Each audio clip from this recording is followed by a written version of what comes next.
সেই মামলাটা ছাত্রছাত্রী একটা অসুবিধার মধ্যে পড়ল।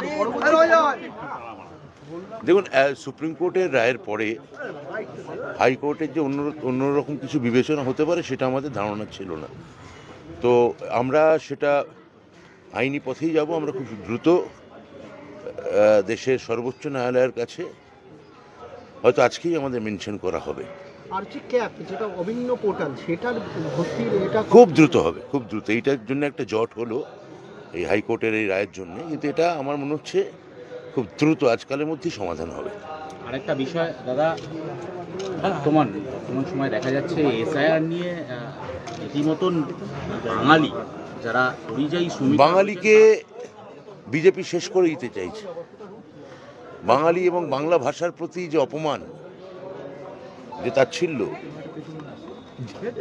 তারা দেখাচ্ছে, সম্ভবত কলোনিয়াল কারণে বাংলা একসময়, এই বেঙ্গল প্রেসিডেন্সির কথা বলছি আমি, 12 সালে আমাদের এখান থেকে বিহার এবং 1937 সালে উড়িষ্যা বেঙ্গল প্রেসিডেন্সি থেকে আলাদা হয়ে যায়। কিন্তু তার আগে বেঙ্গল প্রেসিডেন্সি এবং বাংলা, মূলত বাংলা ভাষাভাষী ভারতবর্ষের সর্বোচ্চ জায়গায় ছিল। দেশভাগ, বেঙ্গল প্রেসিডেন্সিকে টুকরো করা, এখানে রাজনৈতিক অস্থিরতা, অনেক কারণে বাঙালি পিছিয়ে গেছিল। কিন্তু মমতা বন্দ্যোপাধ্যায়ের নেতৃত্বে বাংলা বা বাঙালি আবার গোটা ভারতবর্ষে ঘুরে দাঁড়াতে চাইছে। পরপর 3টে নির্বাচন, 21-এর নির্বাচনও আপনারা দেখেছেন।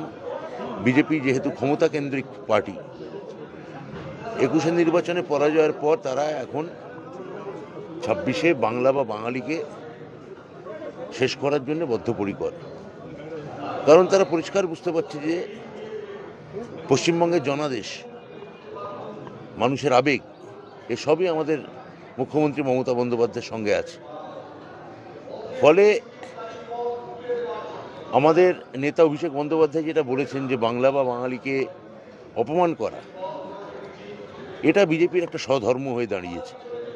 মানুষের উত্তর দেবে। দাদা আরেকটা প্রশ্ন, বাংলা ইন্ডিয়া অ্যালায়েন্স বৈঠক বসলো, সোনিয়া গান্ধী, রাহুল গান্ধীর সঙ্গে অভিষেক বন্দ্যোপাধ্যায় এসআইআর নির্বাচন কমিশন ইস্যুতে নির্বাচন কমিশনের সামনে তারা বিক্ষোভও দেখাবে।